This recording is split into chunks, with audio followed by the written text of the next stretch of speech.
എന്നെ ഈ പരാതി പറഞ്ഞ ആളുകളിൽ ഏറ്റവും ഞെട്ടിച്ച ആളുകളിൽ ഒരാൾ ഷഹനാസാണ്. ഷഹനാസ് എൻ്റെ ഇവരെയൊക്കെ വെച്ച് താരതമ്യപ്പെടുത്തുമ്പോൾ കുറച്ചും കൂടെ അടുത്ത സുഹൃത്തായിരുന്നു എന്ന് ഞാൻ ധരിച്ചിരുന്ന ഒരാളാണ്. അപ്പോൾ ഷഹനാസ് പറയുന്നത് കർഷക സമരത്തിൻ്റെ സമയത്ത് ഞാൻ ഷഹനാസിനോട് മിസ്ബിഹേവ് ചെയ്തു, ഡൽഹിയിലേക്ക് ക്ഷണിച്ചു.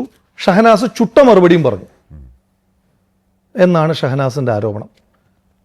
ഷഹനാസ് ആ മറുപടി പറഞ്ഞതൊന്ന് പുറം ലോകത്തേക്ക് വിടട്ടെ. അപ്പം ഞാൻ വിടുമ്പോഴല്ലേ ഉള്ളൂ ഇപ്പം അങ്ങ് അടക്കമുള്ള ആളുകൾ വെല്ലുവിളിയാണെന്ന് പറയുന്നത്. ഞാൻ പറയട്ടെ, എന്നാൽ താങ്കൾ എടുത്ത് പരിശോധിക്കൂ. ഞാൻ തയ്യാറാണെന്നേ.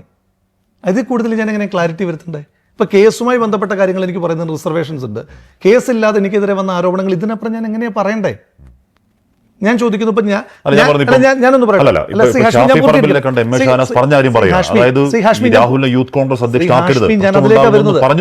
പൂർത്തീകരിക്കട്ടെ.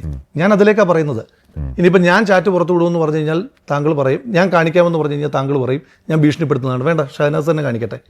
ഇനിയും താങ്കളുടെ ചോദ്യം, താങ്കൾ എന്താ പറഞ്ഞത്? ഷാഫി പറമ്പിലിനോട് എന്നെ യൂത്ത് കോൺഗ്രസ് പ്രസിഡന്റ് ആക്കരുതെന്ന് പറഞ്ഞു. അതിനെപ്പറ്റി എനിക്കറിയില്ല. അത് ഷാഫി പറമ്പിലും ശ്രീമതി ഷഹനാസും പറയേണ്ടുന്ന കാര്യമാണ്. എനിക്കറിയുന്ന ഷഹനാസ് ഞാൻ യൂത്ത് കോൺഗ്രസ് പ്രസിഡന്റ് ആകാൻ ആശംസ നേർന്നിട്ടുള്ള ഷഹനാസാണ്. എനിക്കറിയുന്ന ഷഹനാസ് ഞാൻ യൂത്ത് കോൺഗ്രസ് പ്രസിഡന്റ് ആയതിനു ശേഷം എനിക്ക് അഭിനന്ദനം പറഞ്ഞ ഷഹനാസാണ്.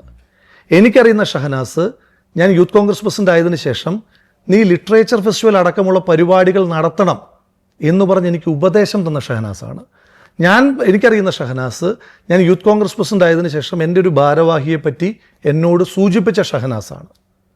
ഇനി എനിക്കറിയുന്ന ഷഹനാസ് പാലക്കാട് തെരഞ്ഞെടുപ്പ് നടക്കുന്നതിന് ജൂലൈ മാസം, തെരഞ്ഞെടുപ്പ് പ്രഖ്യാപിക്കപ്പെട്ടിട്ട് പോലില്ല, ജൂലൈ മാസം ഇങ്ങോട്ട് നീ പാലക്കാട് മത്സരിക്കുന്നുണ്ടോ എന്ന് ചോദിച്ച് നീ മത്സരിക്കണം എന്നോട് ഇങ്ങോട്ട് പറഞ്ഞ എൻ്റെ സുഹൃത്താണ്. ഷഹനാസ് എന്നെ ദുബായിലേക്ക് ക്ഷണിച്ചിട്ടുണ്ട്. ഇതൊക്കെ പോട്ടെ, ഞാൻ പൂർത്തീകരിക്കട്ടെ. അത് തന്നെയാണ് പറയുന്നത്. ഞാൻ അവരെ പറ്റി ഒരു റോങ് ഇൻറ്റൻഷൻ അല്ലെന്ന് ഞാൻ പറഞ്ഞല്ലോ. ഞാൻ പറയുന്ന മൊത്തം എന്താ കേൾക്കാത്തത്? ഷഹനാസ് എന്നെ ദുബായിലേക്ക് വിളിക്കുന്നത് മാക്ബത്ത് പബ്ലിക്കേഷൻസ് എന്ന് പറയുന്ന ഷഹനാസിന് കൂടി പങ്കാളിത്തമുള്ള ഒരു സ്ഥാപനം, ആ സ്ഥാപനത്തിൻ്റെ ബുക്ക് പബ്ലിഷിങ്ങിലാണ്. എൻ്റെ ചോദ്യം, 2020 മറ്റോ അല്ലേ ഈ കർഷക സമരവുമായി ബന്ധപ്പെട്ട് സംഭവം അവർ പറയുന്നത്? കർഷക സമരം ആ സമയത്താണല്ലോ. ആ ആളെ 2024 എന്തിനാണ് മാക്ബത്ത് പബ്ലിക്കേഷൻസിൻ്റെ പുസ്തക പ്രകാശനത്തിന് വേണ്ടി ക്ഷണിക്കുന്നത്?